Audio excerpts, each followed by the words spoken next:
How are you, good people? Oh my god, I'm so glad you're back. If you're new to this channel, consider subscribing, and if you're returning, man, you're here. Thank you so much, you guys, for the love you're showing me. We are at 140k subscribers. You guys are just so amazing. Oh my goodness, I don't know how to express this, but thank you so much. Thank you for the amazing feedback on my channel, your feedbacks on Facebook, on Instagram, on my email. Man, you guys, I hurt you so much. Thank you for the encouragement. Thank you for, asante sana. So today, what I want to talk about today, nobody should judge me. Do not judge. Number one, take lessons from it. And if you're a parent, or if you're a parent to be, a prospective one, please just listen, withdraw. Withdraw, like take the the positive parts, and the negatives, just leave them here. So when you see me here, you know we need to drink something.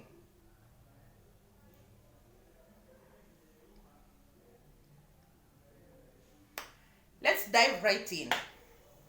So I'm taking you back to the year, I think it was around 2006, 7 or 8, around there. Yeah, 2008. Yes, I think 2008. Yes. So as I said on my previous video, if you didn't watch it, kindly consider going back. I think I'm still learning. I'll know how to put links up here and what have you. Right now we've improved. I think on this corner we have a logo there saying you subscribe. Kindly do. So in 2008, here I am. I've started becoming a big girl. Now I know I've started experiencing some changes in my body, and I was like, and people have started calling me and whispering. You know what I'm saying? So I met somebody. This is not good, by the way. I met someone, and this someone, there was a matanga near our home. There was a funeral near our home. So where I come from, when there's a funeral, people have to go to something called disco matanga. You go to the funeral to dance. I don't know if people are going there to dance or to mourn. So that day, my dad wasn't around. Okay? My dad was hustling down there in a town, I think, called Awendo in Migori County in Kenya, okay? Kenya, Africa. So I used to remain. That means I will remain with my grandma, who wakes up at 5. She's out by 6. And she'll be back around 8 or 9 p.m. in the night. So in the day, she's not there. She doesn't know what I'm doing and what have you. Same to my grandpa. He's always busy. After he sent us to the shamba, we've plowed. He's cool. So we have all the time for ourselves. So I think a neighbor around there passed on. And I had to go to the disco matanga.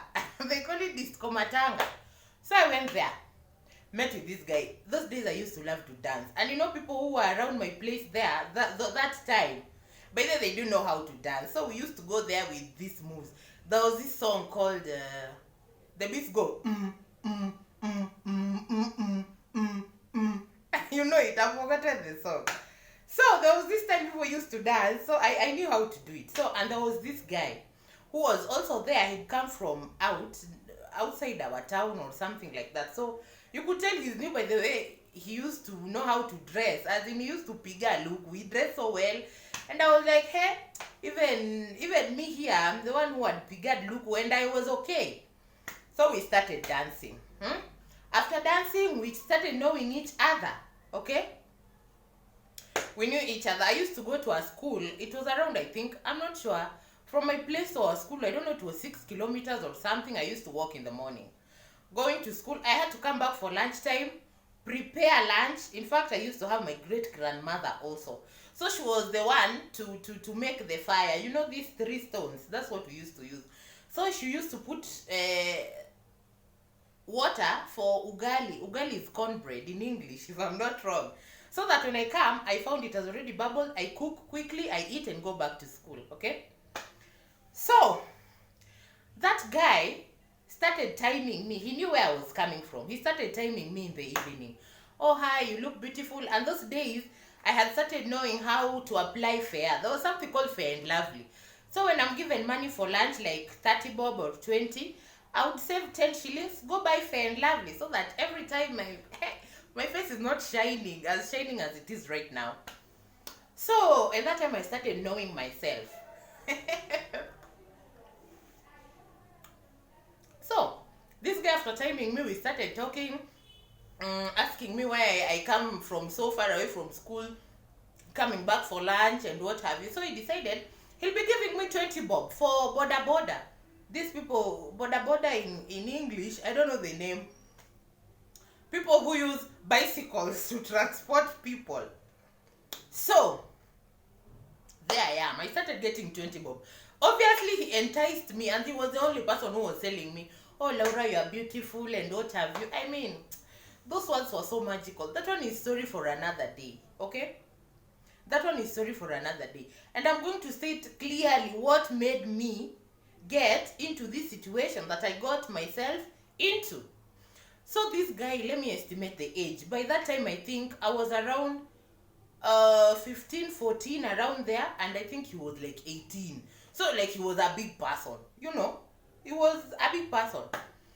So we started talking, nini here and there. So we started going to Disco Matanga. When we hear one Disco Matanga is here, I have to elope, go and go. I have to elope and go. I have to elope and go. So I didn't know this guy. You see, this village boy, like he was a village boy, but he has just gone outside town to hustle. So when he comes back, you know, people fear you, man. People know, like, you are the that one. They know that, like, you're the thing, like you're the person. I don't know how to say this thing. So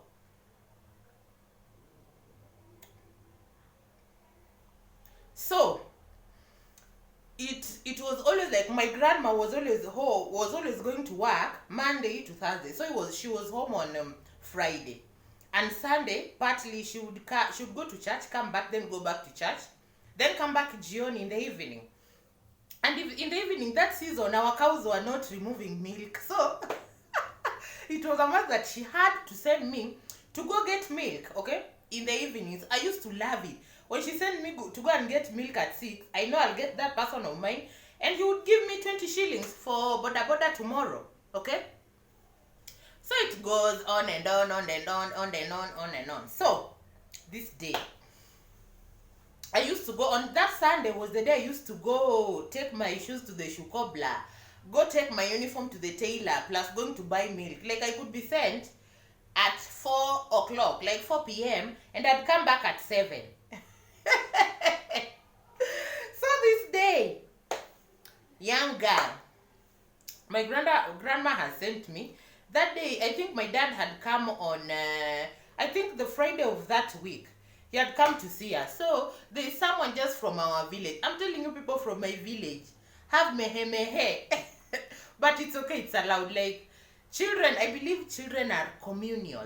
Or where you come from, people just have children and children are of their own. Where I come from, children are communal. Like if somebody could get you doing something bad, you are beaten thoroughly. So I think these women or these men from my village, so my dad is well known in that area of ours. Oh, so they hijack. Oh, nini. So they started telling him, there's this person I normally see waiting for your daughter on the road, like almost every day. And I think that boy is not a good person and what have you, okay? So my dad took it upon himself. He waited for me in the evening. I think he had come during the day. I was in school that day. I didn't come back for lunch. Because remember, that week I was being given 20 bob. So I was given 20 bob yesterday for lunch. And I think some 10 shillings, it was 10 or 20, around 30 bob. It was giving me around 30 or 40 shillings. So I had money, I didn't go back for lunch. I used to go to a hotel. That hotel is called Josanto. So I would go, order my chapati and soup. You know chapati? I don't know chapati in English. It's something like naan, but it's not naan. And soup. So they cut for you, it's called chapati bahari. or chapati chafua, or chapati msalaba, whatever you'd like to call it. So I ate that day. I was in school, but my dad was around. He had come to see us. I wasn't aware. By then, he used not to say he's coming. He would just ambush so that he gets me on the wrong. So, in the evening, this guy waited for me as usual. And from our place, how he used to say it was around Hilly, you would see like some distance until you'd see some distance. So I think my dad has seen me on the field, okay? There's this school that is around our place. It was a school and a road, so the road was in the middle of the field. And when you go up, you see our home. It was just direct there. So my dad had seen me, okay? After my dad seeing me, he just waited for me. Hey, so he called me, hey Laura, how are you? How is school? How are you doing? I don't know. So he started asking me, who was that? Who was talking to you? I said, me, I don't know that person. Obviously, I couldn't accept. I knew it was wrong, but again, you know, as a child or as a kid, I didn't take it into consideration. Like, I didn't know the dangers, or I didn't see any problem of what I was getting myself into, because I would get the 40 shillings, okay? I didn't do anything. Mark you. For just giving me money. Saying that when I finish my class 8, he's going to marry me. Let me laugh at myself. Anyway, I was a child and I was stupid. So, after my dad asking me, he was leaving at that time, okay? So, he was leaving and he saw me. He had told my grandpa to talk to me, but fortunately or unfortunately, I came before while he was leaving, so he saw me. He told me not to be talking to people, to strangers, I don't know. He just gave me some proper lecture. And I was like, okay, that is Friday, yeah? Now Sunday came, the usual. I told you Sunday routine was I take my shoes to the shoe cobbler, go shave my hair. That day there was this style called a mohawk.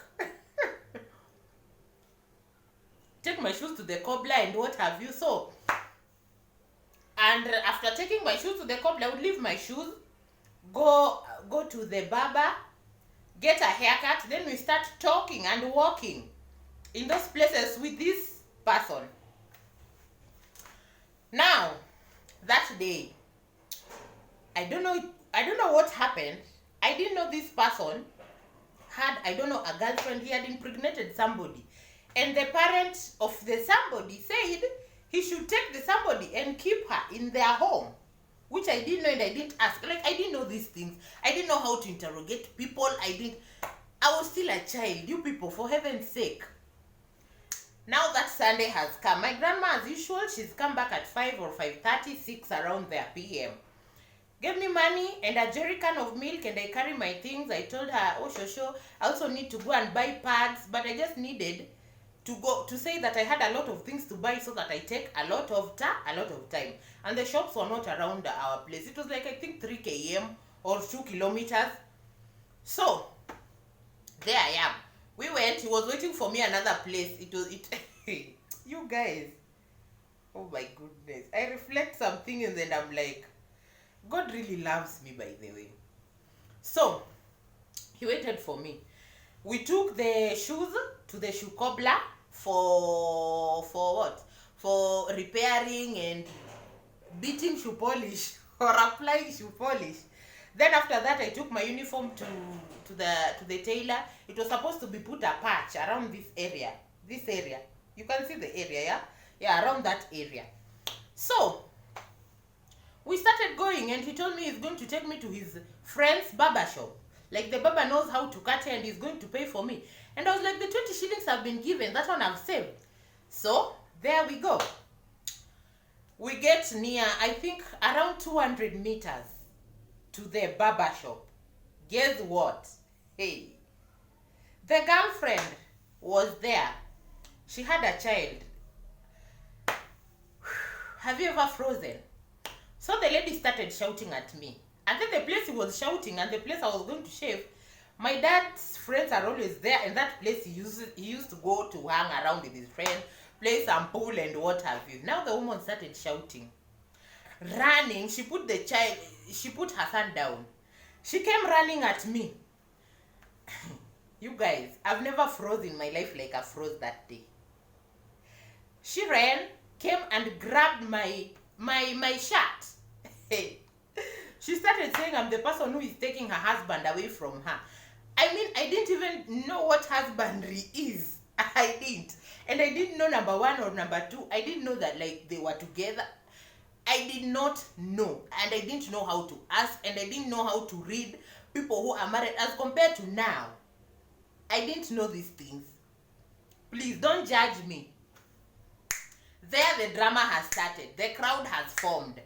But by good luck, or I don't know, it was bad luck, when she came to hold me, the husband or the boyfriend came and held her and started slapping the girl.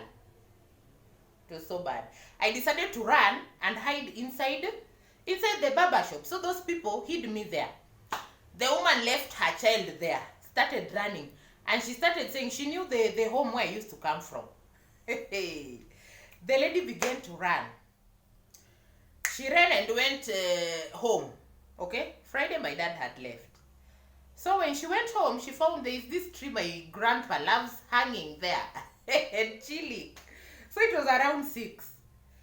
She ran, got to our home and started screaming and shouting at my grandfather that the granddaughter has become a hoe. Oh my God, I'm sorry for using this one. A hoe or a prostitute. Man, I didn't know things. Like, I was as innocent as I was. You know what I mean. But it was what it was. So guys, the woman started narrating for my grandfather. How when I'm sent, I used to meet the person. So people in our village used to see her. As much as they tell my dad, they also tell this girlfriend. So this girlfriend has been looking for me. And I don't know. I'm as innocent as it is. Now, I came back home. I didn't even get the haircut. I came back home. My friend, my babu had already prepared a fito. I don't know if you know what a fito is. Like a big fat stick. When I got home, there's this phrase he loved using. He just called my name. Laura, Lon Suruare. That phrase, go and research it. My goodness. Lon Suruare. Now I started panicking as in what is the problem. I didn't know when this girl ran, she came to our home and told my grandpa. So I found my grandpa in the house. Actually, I found him in the house. He was breathing fire. Inhaling fire and breathing out smoke. Like he had boiled 100%. Like I understand also. It was an embarrassment. As in it was not right. I was still a kid. Like I was not supposed to involve myself in these things. But I told you I will tell you the reasons why in another video. Okay? So there I am. I have started to lonyo suruare. That day my grandfather beat me. He really beat me and then called my dad. After beating me, I just went to sleep. My grandma was just there. She was trying to intervene, but there's nothing she could do. She couldn't do much. So I just received my beating so well. Went to the kitchen to sleep where I used to sleep. In the morning, I woke up I left the other uniform. So I used to have another very old one with very pathetic shoes. So since I had left those things the other side, I got confused. I had to put on these tatters. So I put them on and went back to school. As I was leaving home, my friends, I find this woman had waited for me very early in the morning, 6 in the p.m.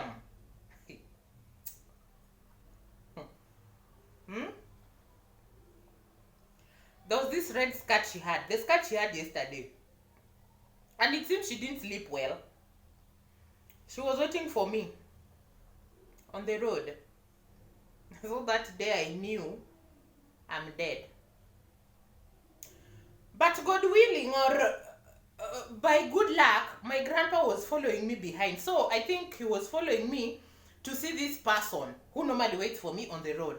And he wanted also to I think just to speak some sense into this person to stop waiting for and leave me alone. Actually, I was still a child. So this woman started. I told her, before you start beating me, for it to be a fair fight, Let me offload my bag, my school bag, and put it on the floor so that we go even.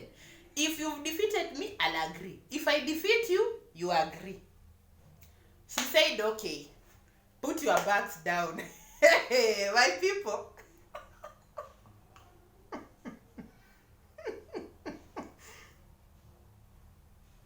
I don't think if that place has ever grew grass again. Have you heard my point? I don't think it ever grew. I'm telling you, it was war. We started fighting. She wasn't that big. I think she was my age also. Yeah, she was my age. She was my age.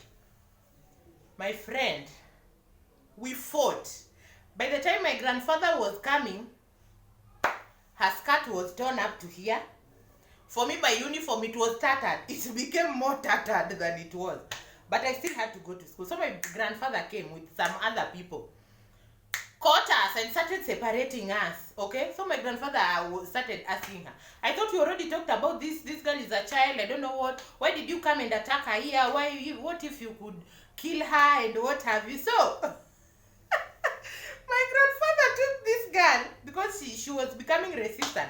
Now she even wanted to start fighting with my grandfather, and all these people who are here caught her and took her to a place called Mabati just to threaten her. And threaten her and tell her not to wait for me on the road, as in everything was finished. I left this person the other night. Immediately the war started, I just told the person, Mimi, I don't want drama. In fact, when my dad hears this, it's going to be war. So, you guys, this story is so long and so funny. And I think it's, are you people getting some few points? Or, I mean, it was stupid. That one I know. It was so stupid. And it was so bad. And I'll tell you reasons as to why. I think I should do a segment on, you guys need to know me. As in, you need to know where I come from, my background, how I was raised, and everything basically. So, after this girl was taken to the Mabati, it was like a cell or something, or a police post or something, okay? Next story. This story will continue in my next video. So, you see here, subscribe. I don't know if it's this side or this side. So, subscribe, share, click the notification bell. I love you guys, man. Thank you for the support again. I couldn't do this without you. I mean, thank you so much. Bye-bye. Mwah. I love you all.